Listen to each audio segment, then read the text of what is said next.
the idea of converse theorems. Now, all converse theorems simply means is using the theorem in reverse.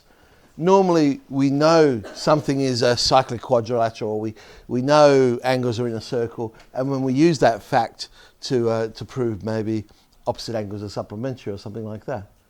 Well, converse theorem is using it in reverse. Is if I know this fact, I can say, well, therefore, a circle must exist around this shape or something like that. Now, this idea, it's very often used in extension 2 circle geometry questions, but that's not to say it doesn't crop up in extension 1 either. So something like this. A circle whose diameter is the hypotenuse of a right angled triangle passes through the third vertex. What on earth are they talking about? All they're really saying is this. If you've got a right angled triangle, it must be possible to draw a circle around it such that AB will be the diameter. And the reasoning behind that is simply angle in the semicircle. We know the angle in the semicircle is always 90 degrees. So therefore, when we see a right angled triangle, it is possible to say, well, hang on a sec, I know these 3 points will lie on the same circle. And I know AB will be the diameter of that circle. And then that might be extra useful information in the geometry problem to then go and solve the problem. It might open up other circle geometry theorems that you could then go and use. Well, if you thought the last one was a mouthful, here's this one. So you've got an interval AB, it subtends the same angles at 2 points P and Q on the same side of A and B. Then AB, P and Q are concyclic. What? What's that talking about?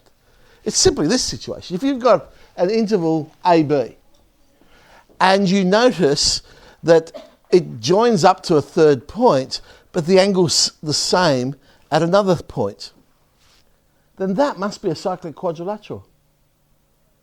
All right? It doesn't matter that there's no circle around it, because what you've got there is angles in the same segment.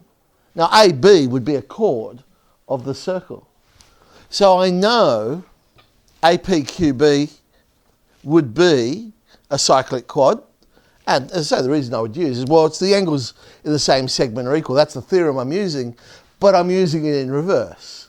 Normally we'd say, oh, because these are angles of the same segment, I know these 2 angles are equal. Well, we're going back the other way.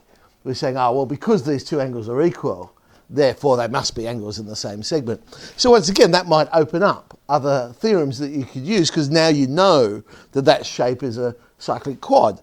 So now you can say, well, I know opposite angles are supplementary and things like that. And so speaking of opposite angles are supplementary, again, you've got a quadrilateral. You notice opposite angles add up to 180 degrees. Once again, it must be possible then to draw a circle around that quadrilateral, because we know that in a cyclic quadrilateral, the opposite angles are always supplementary. So there you go, I see a shape like this, and I notice, oh, that's 60 degrees, that's 120. So even though there's not a circle drawn there, I know that it's possible to draw a circle around it, because the opposite angles add up to 180. So A, B, C, and D are concyclic, or this is a cyclic quadrilateral, because opposite angles equal 180. All right, so 9D, just a handful of questions there using that idea of applying the circle geometry theorems, but in reverse, using the converse of the idea.